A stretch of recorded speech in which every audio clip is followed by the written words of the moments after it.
Majina yangu ni Josiah John Luoga, katibu wa siasa, uenezi na mafunzo wa Chama cha Mapinduzi mkoa wetu wa Njombe. Niko hapa kwa ajili ya kutoa taarifa tu fupi ya mkutano mkuu wa CCM Taifa uliofanyika tarehe 29 na 30 pale jijini Dodoma. Tulienda Dodoma kwa ajili ya kupokea taarifa ya utekelezaji wa ilani ya Chama cha Mapinduzi kwa kipindi cha miaka mitano kwa maana ya 2020-2025.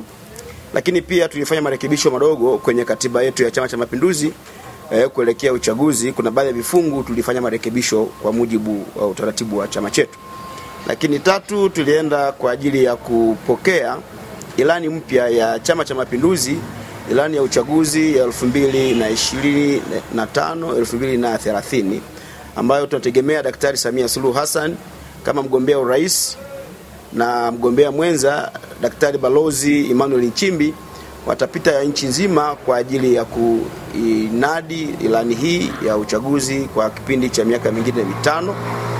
Lakini waheshimiwa wabunge wa majimbo yote tulionayo kwenye nchi yetu pamoja na madiwani waliopo kwenye kata zetu, tutatumia ilani hii kwa ajili ya kuhakikisha kwamba tunawapelekea matumaini na malengo yote ya Chama cha Mapinduzi tunayokusudia kuwafanyia kwa kipindi cha miaka mitano. Ndugu mwandishi wa habari, ifahamike kwamba Mheshimiwa Rais Daktari Samia Suluhu Hassan kwa miaka yake mitano amefanya kazi kubwa sana ya kuboresha miundombinu, miradi mingi imetekelezwa kwenye nchi yetu. Hususan kwenye mkoa wetu wa Njombe tunayo miradi mikubwa ya kimkakati imetekelezwa. Sekta ya maji tumepata fedha nyingi za sekta ya maji, lakini nishati ya umeme tumepata fedha nyingi na vijiji karibia vyote vya mkoa wetu wa Njombe vimeunganishwa na huduma ya umeme, na sasa tunakuwa na vitongoji karibia vyote kwenye mkoa wetu wa Njombe na Tanzania nzima kwa ujumla umeme unapatikana kwa kiasi kikubwa na tayari karibia kila kijiji umeme umefika. Barabara zimeunganishwa kati ya mikoa na mikoa, lakini wilaya na wilaya zinaendelea kujengwa.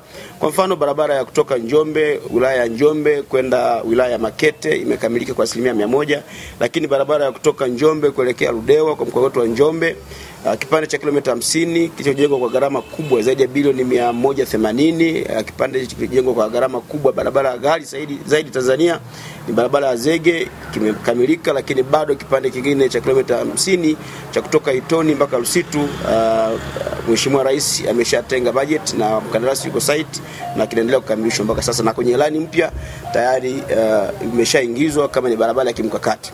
Kwenye sekta ya madini tumeshuhudia ulipaji wa fidia kwa wananchi wa kata za Mundindi na Mkomang'ombe kule Ludewa kwenye miradi ya Mchuchuma na Liganga. Zaidi ya bilioni 15 na milioni 400 zimelipwa kwa wananchi ili kupisha maeneo yale kwa ajili ya mradi wa uchimbaji wa makaa ya mawe, lakini pia kwa ajili ya mradi wa uchimbaji wa chuma ili tuanze kuzalisha chuma kwenye mkoa wetu wa Njombe. Na kwa kuanzia tu kuna mradi mdogo wa Maganga Matitu tayari na wenyewe uko mbioni na mkandarasi ameshaingia makubaliano tayari na serikali kwa maana NDC kuhakikisha kwamba wananchi wanalipwa fidia na viwanda vianze kujengwa na kuchenjua madini yale, zoezi kuchenjua madini lifanyike. Lakini kwenye afya tumeshuhudia ujenzi mkubwa wa vituo vya afya kwenye wilaya, kwenye mkoa wetu, na zahanati zimejengwa kwenye maeneo mengi, lakini uboreshaji mkubwa wa hospitali yetu ya rufaa ya mkoa wetu wa Njombe na yenyewe imekuwa ni sehemu ya utekelezaji wa ilani kwa kipindi cha miaka mitano iliyopita. Lakini tumeshuhudia uboreshaji mkubwa sana wa hospitali zetu za wilaya kwenye maeneo yote ya wilaya. Kwa mfano Makete kuna maboresho makubwa yamefanyika kwenye hospitali yetu ya wilaya Makete, Ludewa, hali kadhalika Wanging'ombe imejengwa hospitali kubwa sana pale Wanging'ombe. Lakini penye idara ya maji tumeshuhudia fedha nyingi sana zinakuja kwenye mkoa wetu wa Njombe na miradi mikubwa ya kimkakati, hasa kwenye ile miradi ya miji 28 ambapo mji wetu wa Njombe mjini, Makambako, Wanging'ombe ni wanufaika wakubwa mradi huu. Zaidi ya bilioni 40 zimeingizwa kwa ajili ya kuhakikisha kwamba miradi hii inatekelezwa. Lakini fedha nyingi kwenye miradi ya maji vijijini zimeenda na zimewanufaisha wananchi wetu na wanachama wetu wa Chama cha Mapinduzi kwenye mkoa wetu wa Njombe. Kwa hiyo ukizungumzia kwenye miradi ya nishati pia tunao mradi wa umeme wa mto Lumakali pamoja na mto Ruhuji. Hii ni miradi ambayo ni ya kimkakati ambayo sasa kwenye ilani mpya nayo nitaelezea kwa kiasi gani serikali imejipanga kuhakikisha sasa inaanza kutekelezwa na wananchi wanaanza kupata huduma ya umeme kwa urahisi zaidi, lakini serikali inapata huduma ya umeme wa ziada kwa ajili ya kufanyia shughuli mbalimbali kwenye nchi yetu. Kwa hiyo utekelezaji wa ilani ya Chama cha Mapinduzi kwa ujumla wake, wajumbe wa mkutano mkuu tulipokea na tuliwapongeza kwa kweli. Serikali wamefanya kazi kubwa kupitia Mheshimiwa Rais wa Jamhuri ya Tanzania, lakini pia Rais wa Zanzibar. Kwa mfano miradi mikubwa ya kimkakati, ujenzi wa SGR tumeona sasa imeanza kutoa huduma kati ya Dodoma na Dar es Salaam, lakini pia ununuzi wa ndege kwenye nchi yetu. Tumeona Mheshimiwa Rais ameongeza ndege nyingi sana, mpaka sasa tuna ndege zaidi ya 16 ambazo tunaweza kutoa huduma za usafirishaji wa raia, wananchi kutoka ndani ya nchi yetu na kwenda maeneo mengine. Kwenye miradi ya barabara, tunayo barabara ya Ludewa, Itoni Ludewa, kwa maana kipande cha Itoni Rusitu. Mheshimiwa Rais na kamati ya ilani imeeleza, Chama cha Mapinduzi tumeeleza namna tutakavyotekeleza. Tunafahamu kandarasi yupo site mpaka sasa na tumeeleza humu kwamba lazima ikamilike ndani ya kipindi cha miaka 5. Lakini tunayo barabara ya Isonsi Mbeya kule Makete. Ile barabara mkandarasi yuko site anajenga barabara ile fupi, lakini tunayo barabara ya Lupembe, kwa maana Lupembe Madeke, kutoka hapa stop Lupembe kandarasi ameshakabidhiwa site na tunaamini muda sio mrefu, kwa sababu tayari tumeshafika kwenye kipindi cha kiangazi, nafikiri mkandarasi ataanza kuifanyia kazi muda si mrefu. Maji, kwenye ilani hii imeeleza wazi kwamba baadhi ya maeneo ni kweli kwamba hatujafikia maji ya kutosha kwa maana ya asilimia zile zinazotakiwa. Kwenye ilani hii tumeeleza wazi kwamba sekta ya maji itahakikisha kwamba tunapeleka maji kwenye vijiji vyote vya mkoa wetu wa Njombe, lakini kwa nchi kwa ujumla, lakini kwenye vitongoji karibia vyote kwenye mkoa wetu wa Njombe. Lakini pia kwenye sekta ya afya, tunafahamu kwamba tumeshuhudia ujenzi mkubwa wa vituo vya afya, hospitali za wilaya, uboreshaji wa hospitali za wilaya, lakini ujenzi wa hospitali yetu ya mkoa pamoja na vifaa tiba na madaktari ili kutoa huduma. Ilani imeeleza wazi kwamba itahakikisha huduma za afya zinaboreshwa ili kutoa nafuu kwa wananchi kuto kupata madhara makubwa kwa maana ya kiafya. Kwa hiyo ilani hii imefafanua vitu vingi sana kwenye madini. Hali kadhalika tunafahamu Mheshimiwa Rais kupitia serikali yake ya awamu ya 6 alilipa fidia kwenye mradi mikubwa ya Mchuchuma na Liganga pale Ludewa, zaidi ya bilioni 15 milioni 400 zimelipwa kwa wananchi ili kupisha mradi. Na tunafahamu kwamba tuna mradi mdogo wa Maganga Matitu pale Ludewa.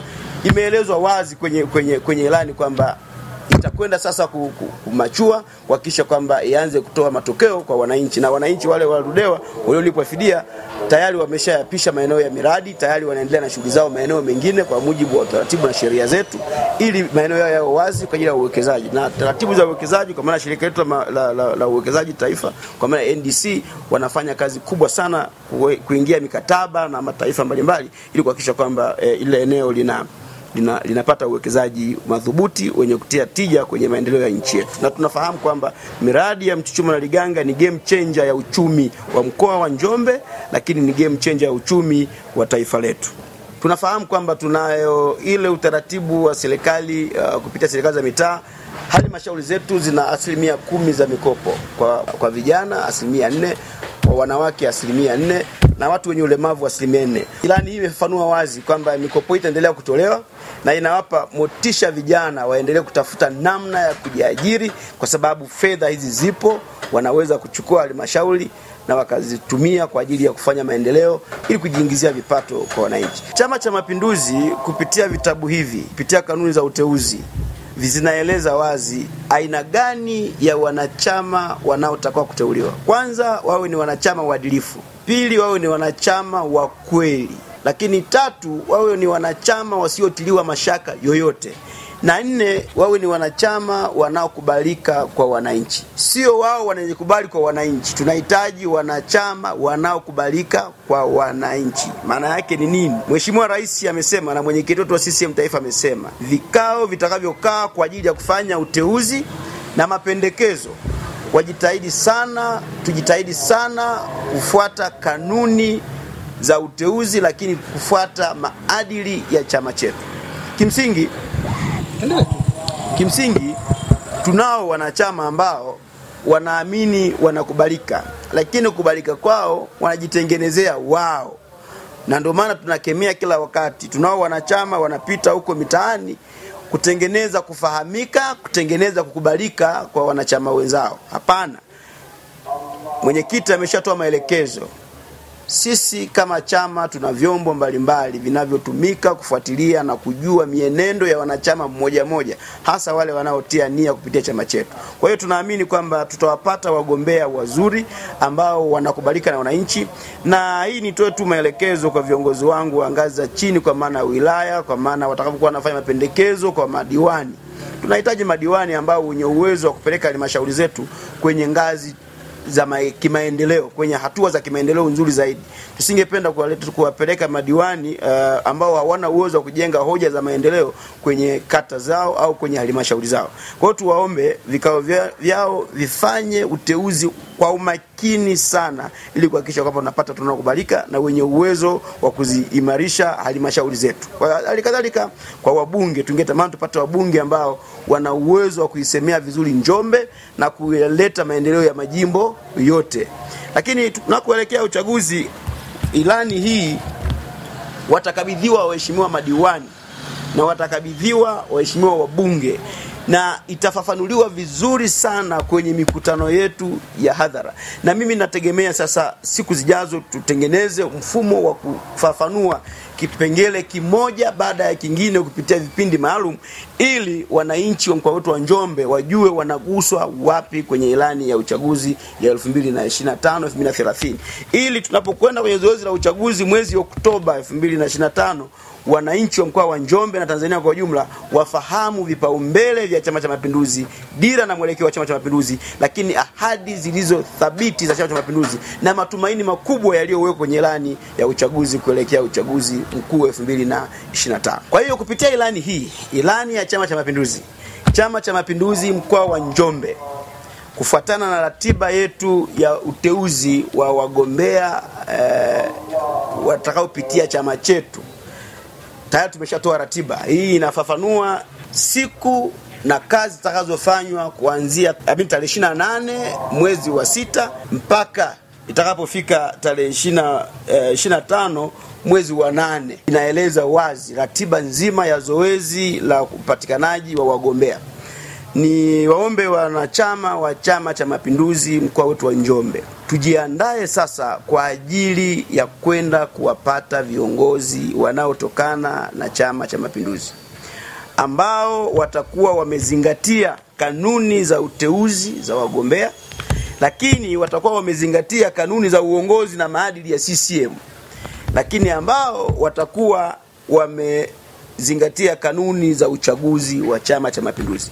Tunatarajia tarehe 27 ya mwezi wa 6 huu Juni, bunge letu litavunjwa, na tunaamini tunao wanachama wa Chama cha Mapinduzi wazuri sana, wanatamani kupitia Chama cha Mapinduzi wawe wagombea kupata nafasi za ubunge, nafasi za udiwani. Tuwaombe wawe watulivu, wasubiri muda ufike, na tuwaombe wale wote ambao wanaendelea kupita mtaani, sio muda wake.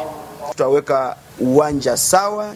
Kila mwanachama wa Chama cha Mapinduzi anayedhani angetamani kuwa sehemu ya maendeleo ya wananchi kwenye mkoa wetu wa Njombe na taifa letu kwa ujumla, basi wanakaribishwa kufika kwenye ofisi ambazo zitakuwa zimeelekezwa rasmi sasa, na vyovyote vile ni kwa makatibu wetu wa kata watagawa fomu za wagombea wa udiwani, lakini makatibu wetu wa wilaya watagawa fomu za wagombea wa ubunge, na katibu mkuu kimsingi tayari atagawa fomu ya rais ambaye tayari ameshateuliwa na mkutano mkuu kwamba ni Daktari Samia Suluhu Hassan, na mgombea mwenza atakuwa Daktari Emmanuel Nchimbi.